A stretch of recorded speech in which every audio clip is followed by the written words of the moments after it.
The film begins in 1975, at an orphanage in Spain. It is a place for children who have no one else in the world. Among them is a girl named Laura, who is seen playing with her friends.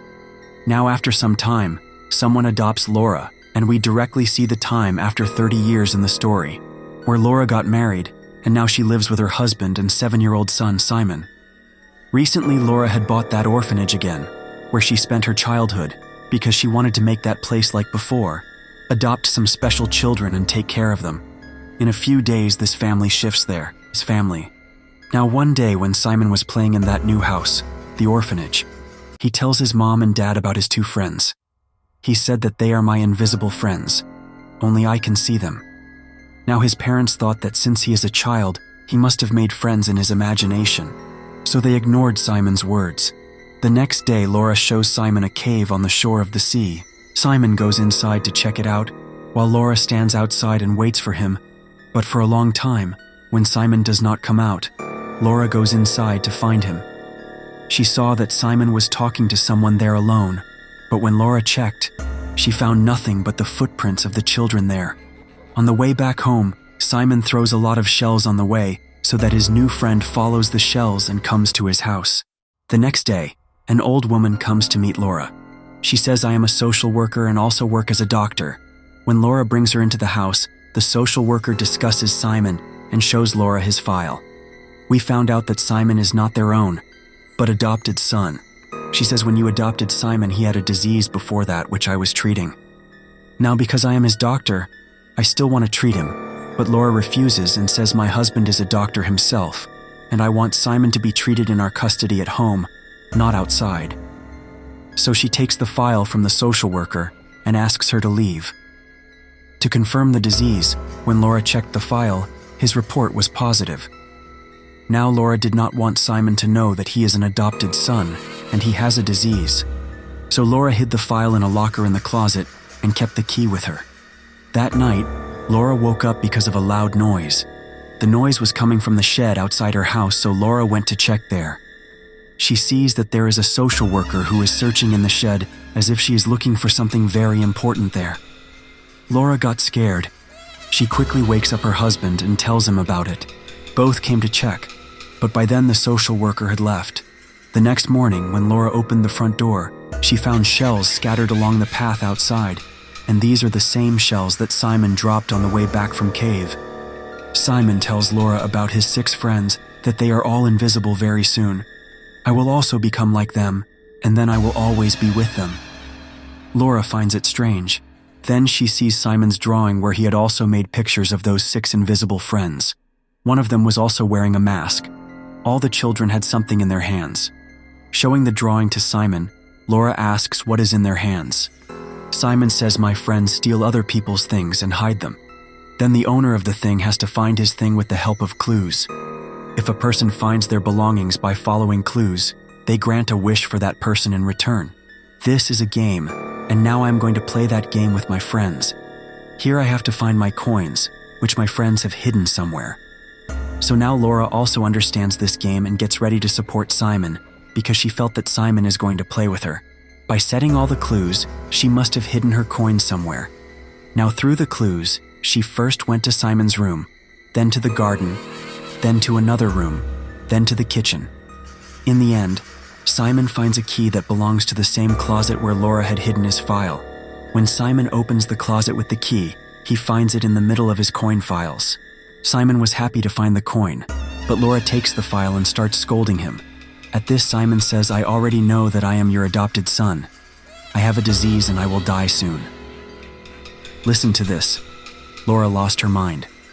She screams and asks Simon, "Who told you this?" Now Simon says Thomas did, who is his invisible friend wearing a mask. Hearing this, Laura is completely shocked. The next day, a party is held for those special children whom Laura was going to adopt. When she comes to invite Simon to the party, he refuses to go with her by saying that he should go to Thomas's house with me. She refuses, saying, "We can't go, son. There's a party at home." And they argue about it. Now when Simon became very stubborn, Laura slaps him later. She was also sad, but Simon got upset and left. After a while, When Laura looks for him in the house to convince him, he is nowhere to be found. Then she sees a child standing, who was wearing exactly the same dress and mask as Simon had made Thomas in his drawing, by which Laura thinks that this is Thomas. When Laura started removing his mask, the child pushed her and put her in the bathroom.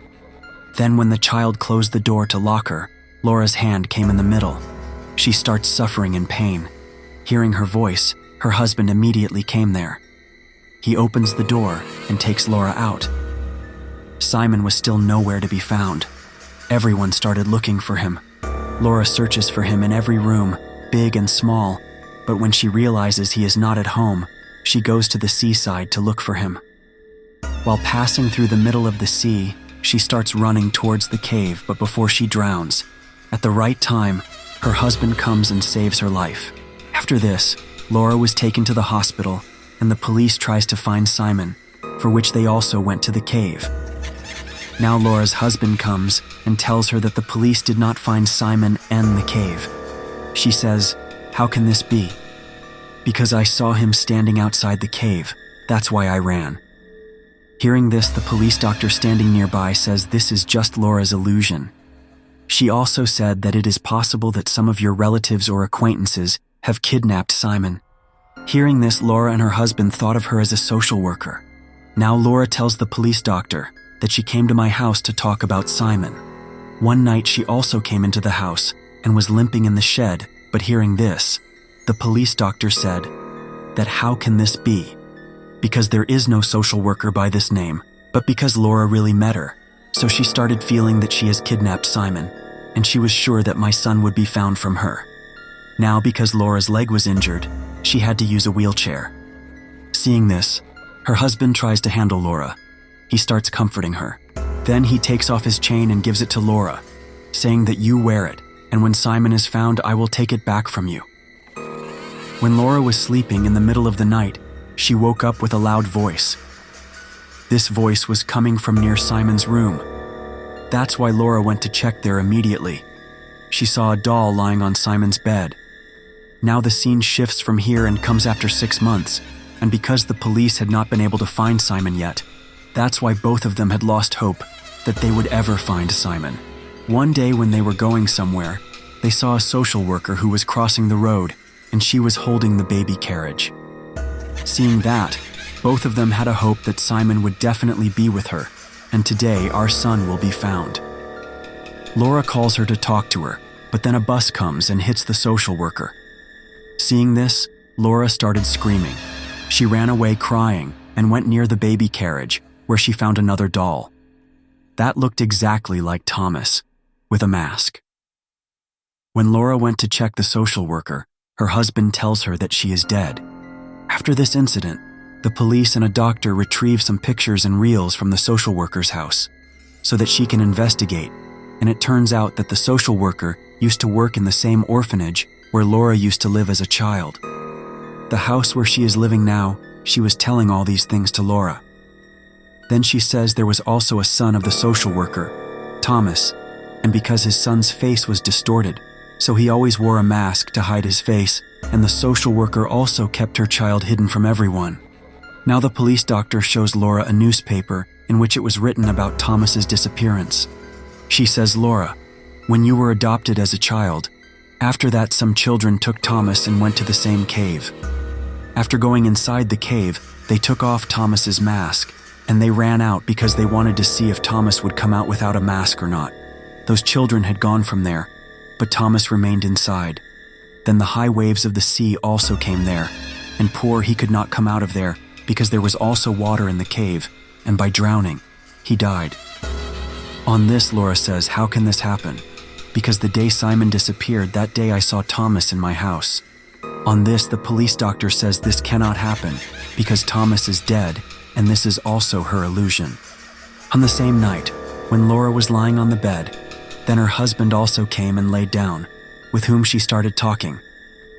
She then remembers the time spent with Simon and completely drowns in it. She also tells these things to her husband, but after a while, when the door opened, her husband came to the room. Laura was scared to see that if he had just come, then who was with me on the bed? when she removed the sheet and saw there was no one. She was scared. She also tells her husband, but both do not understand anything. Now, because of these strange things, Laura got very worried. And because it had been 9 months since Simon disappeared, she goes to a professor who is a psychologist. She tells him everything about Simon's disappearance, whatever happened to her.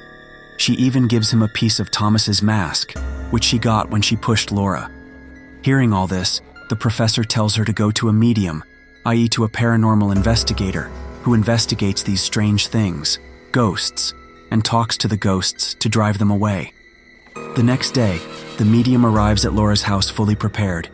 She sits in a dark room, contacts all the spirits of the house, and tries to talk to them. Here, the medium comes to a room while checking the orphanage, where she hears the voices of 5 orphaned children who were crying for help from the medium. It felt like they were in a very bad condition. The others in the adjacent room were also able to hear the sounds of children crying through the audio device. Now, when the medium asks those children about Simon at the request of the professor, all the power of the machines suddenly goes out. The machines shut down, and this process is stopped here. Then when all these people got together, the medium apologizes to Laura that I could not find Simon. She also says people who are about to die or close to death can see the souls. Listening this, Laura was in thought. She thought that Simon was also sick, so maybe because of him, he was able to see those souls, whom he started calling his invisible friends. Hearing this, Laura's husband got angry. He calls all these things nonsense and asks the professor and everyone to leave his house. The medium then tells Laura, "You are a mother, and it is your love for your child that will help you find Simon. You just have to pay attention to everything and notice the smallest things." Now Laura comes back to the same room, where the medium heard the voices of the children crying, but then the window broke and fell on the bench below. When Laura checked the bench, she found some dolls lying there, along with Simon's picture. It felt like these things were also kept here as clues. Then she remembered about the game. This made Laura realize that the souls were now playing a treasure hunt game with her. Through the clothes, she gets a doorknob. When she checked the whole house, she did not find any door without a knob. Then Laura comes to the shed and checks where she gets the social worker's locket. Then she remembered that she also came here to find something that day. Laura breaks the doors of the small chambers made there and takes out the cement bags, but when she opened them, she fainted. Because 5 of her friends' corpses come out of them with whom Laura used to live in this orphanage. These were the children who went to the cave with Thomas and did all that. Actually, after that day, the social worker wanted to take revenge of her son Thomas's death from those children. She poisoned the food of those children and finally killed them. Then she filled them in these bags and kept them here. And because Laura had opened the orphanage again, the social worker came here to remove these bags so that no one else could know about it. Now Laura tries to explain all this to her husband, but he was not ready to listen, and he talks about leaving this orphanage. On this, Laura asks for 2 days' time and says, "I will stay here alone." After her husband's departure, she starts changing the setting of the whole house. She had also removed the furniture and kept the old one. She had given a similar look to what this orphanage looked like 3 years ago. Then she wears the uniform of the orphanage worker and keeps food on the dining table and on the chairs.